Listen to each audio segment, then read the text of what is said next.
Yes. Thank you. Senator Schumer.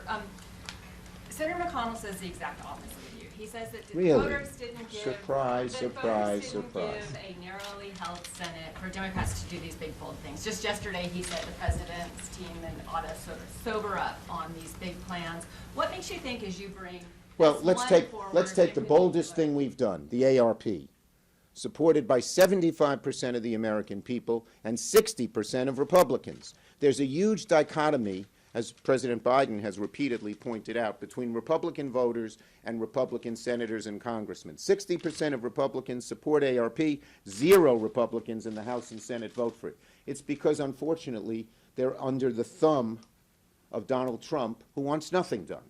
But that's not where Republicans really are. Yes. Hey, Senator, you're scheduling a vote on S1 without the support of Joe Manchin. Is your bet that he comes around by the end? Is there gonna be an open We've had 2 process? very good, strong, and intense discussions in our caucus as recently as Wednesday, and we're continuing to have them. At those caucus lunches, it was made clear how important S1 is to the country, to our Democratic majority, and to individual senators, and those discussions are ongoing, and I have a lot of faith in them. Yes.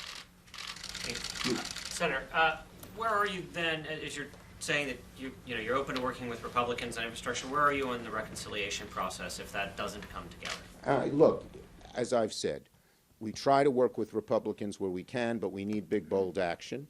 And reconciliation is certainly a serious consideration to get that big, bold action if we can't get it with Republicans. Have you started that Next. ball rolling?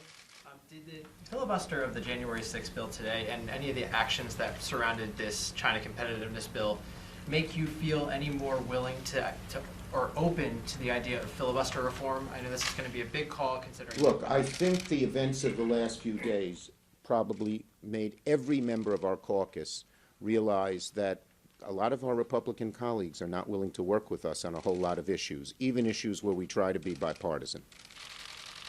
No, it was, somebody was, I'm trying to get everybody here. Thank Yeah. you, thank you, Senator. You mentioned that you talk pretty frequently to President Biden. Do you sense any impatience on his part or on his staff's part with Republican intransigence? He's a very patient fellow, but he's a persistent fellow. And as I said, he'll keep talking to Republicans when he thinks there's an opportunity to get something done, but he's not going to let it get in the way of getting the kind of big, bold action he and I believe America needs and requires and wants.